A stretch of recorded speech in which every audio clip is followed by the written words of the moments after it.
All right, everybody. So this time I'm doing a vendor spotlight. I wanted to introduce all of you to Jennifer Hancock's of the Edna Collective.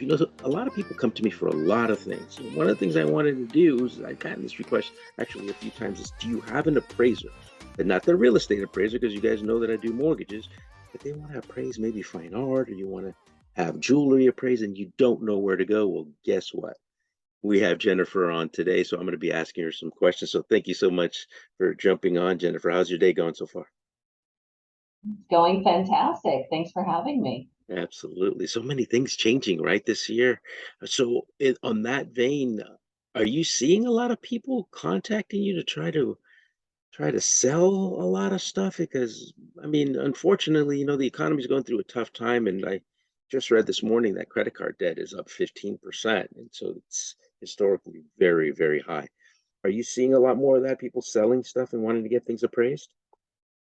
I am seeing people not necessarily selling things, but asking for appraisals for to reinsure their Uh, valuables, making sure because the crime rate's up a little bit in our yeah. area. So Yes. the insurance people are really pushing that forward. Get it reinsured if you haven't, or reappraised if you hadn't had it done in the past few years. And that's what I'm seeing a lot more of. Interesting societal side effect. So we're seeing more crime, and therefore we're seeing more people reappraise their jewelry. Interesting. So tell me a little bit about your background. How long you been doing appraisals, and what got you into this? So about 5 or 6 years I've been doing this. I started my, first career in restaurants and food service, but this is kind of a mid-career shift for me. Something that I really enjoy. It's very satisfying to help people with their jewelry. So I've been doing it for about 6 years. I'm certified GIA, the Gemological Institute of America, an applied jewelry professional, diamond graduate, that kind of thing, and then the experience that goes with doing it every day. Yeah, and, And I and getting enjoy it. that certification is not easy, right? No, there's some classwork involved. You can do a lot of it online, but then you have to go in person, do the evaluations, their certificates, etc. So I see. there's some effort behind it. You can't just, hang Yeah, up your yeah, yeah. shingle You can't just fog a mirror. and exactly, yeah. What made you go from the restaurant industry to appraisals? I loved working in the restaurant business. It was high-end fine dining, and I Mm, loved that kind of luxury aspect and the hospitality aspect. So I think the jewelry was an easy switch. It's high-end, it's luxury, even if it's everyday jewelry or necklace, your engagement ring, it still feels special to you. And that hospitality aspect is something that I really enjoy. I mm, like dealing with people, and I like helping them find something beautiful for themselves. So I nice. thought it was an easy switch. The hours are much better in jewelry. So Are they? Yeah, because I mean, I read Kitchen Confidential by Anthony Bourdain, and it seems like your whole life basically mhm. gets placed into the restaurant business. You have no life outside of it for most people. Yeah, that's accurate. That's very accurate. But I think a lot of people in restaurants, and especially at that time when restaurants were so popular, it was like being in sports. It's your whole world, but you don't want to be anywhere else. You really love it, and you have to love it a certain way. It's not for everybody, but I really enjoyed it for sure. That's true. Do you think most people, I mean, now that you've been doing this for about 6 years, do most people overvalue their jewelry, or do they Yeah. undervalue it and be more conservative? It's a little bit of both. So people undervalue the amount of jewelry they have. I have a pair of earrings, a plain ring. I bought this, it's only a few $100s, but they forget that they have 10 to 20 pieces that are a few $100s. So it's 10 to $20,000 in your Oh, house. interesting. See, I wouldn't have thought So that pattern. Okay, that makes sense. yeah. So that's how they undervalue what they have.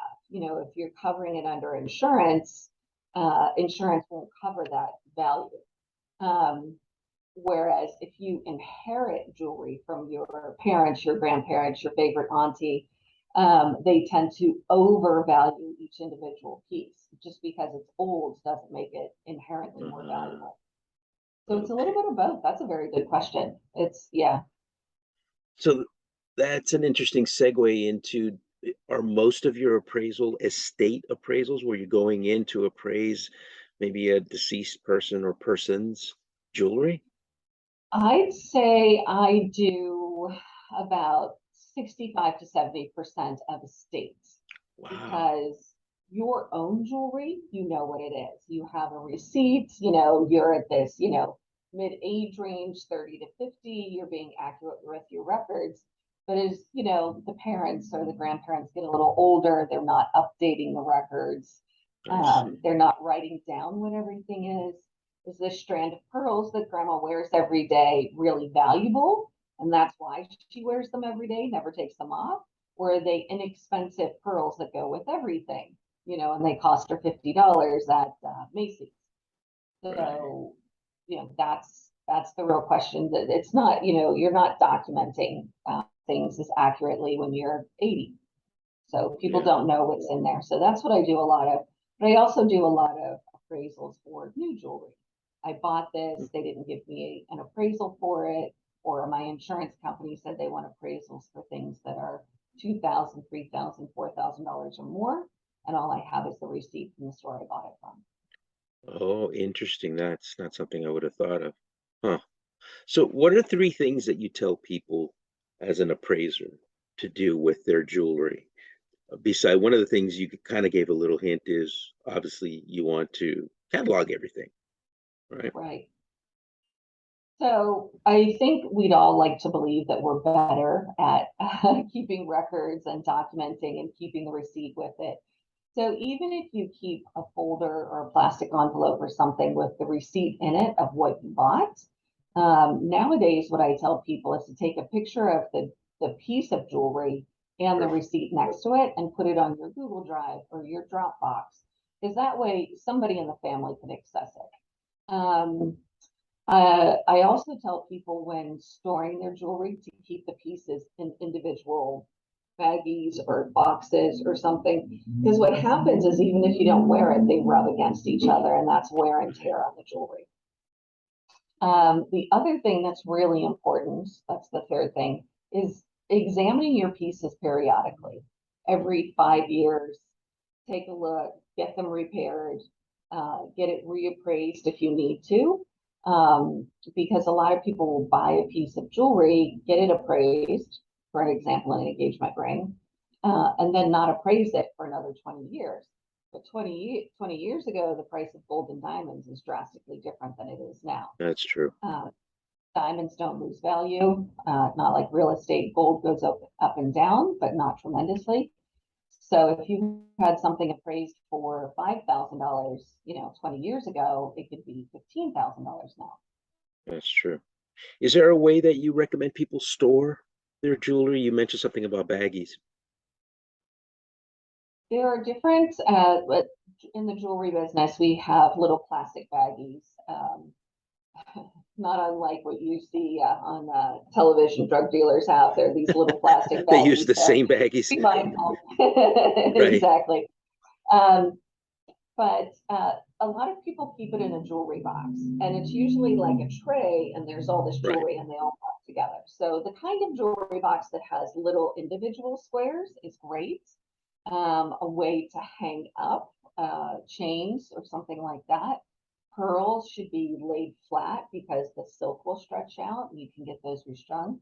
Um, but yeah, separate it in some way. Definitely separate silver from gold, because the tarnish on the silver can get onto the gold. It won't tarnish it, but it rubs off. So you have to keep it I clean. see. Those Okay. are some, that's a basic overview. Got it. Okay, good, good, good, good. Tell me a little bit about the Edna Collective. Well, I'll share right now really quickly the website. I thought the website was really, really cool. It's Oh, nice thank and you. soft. Now, is this a company that you created? Yes. Okay, I awesome. created the Edna Collective. It's named Edna after my grandmother. Oh, okay, And that was going to be my next question. Who's the name, Grandma? but I also I also called it the collective because I think of it as kind of a closed loop um, business. A lot of people come to me for appraisals. They need jewelry appraisals, a standard appraisal, something new or something they've had and they didn't get appraised in the first place. Reappraisals, you've had it, for 5 or 8 years, and your insurance company needs you to reappraise it. So we'll reappraise for you, basically just checking to make sure that the paperwork matches the ring or the piece of jewelry.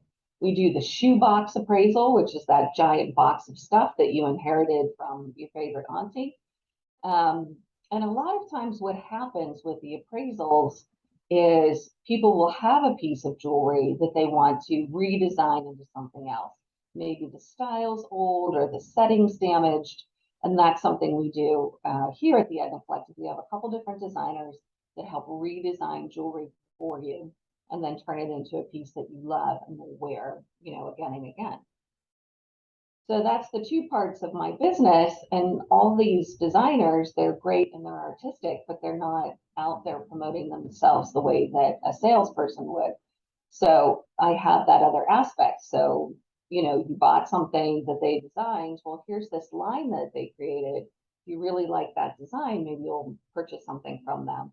So I showcase their line on my website. Under brands is where we do a lot of that. I try to have 2 or 3 designers highlighted every quarter, and then keep going with that.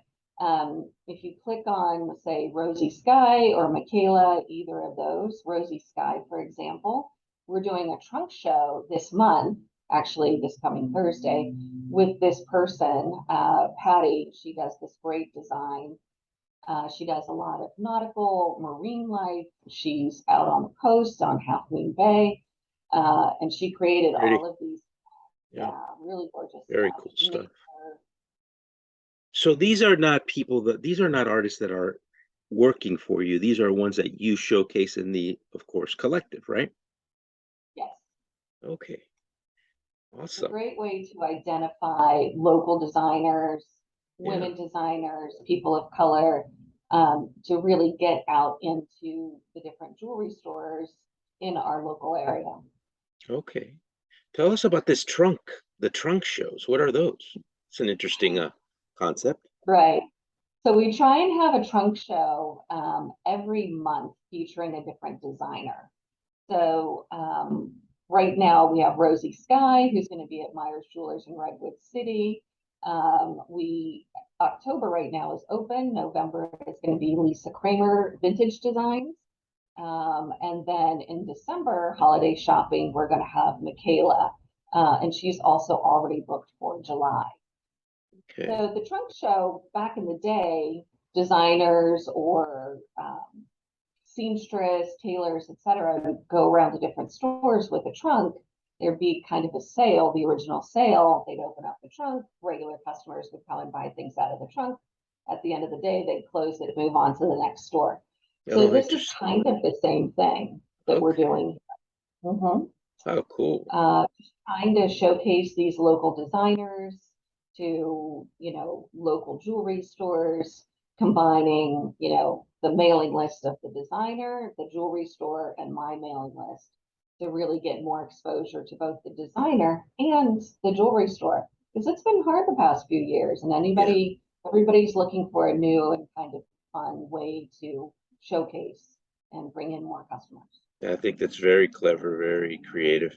And I see that you also do private ones too, which is cool. Exactly. Mm-hmm. Very, very We cool. do private trunk shows for example, financial planners as like a customer appreciation. They come in, we'll do a little jewelry cleaning and an inspection for them as like a value added benefit.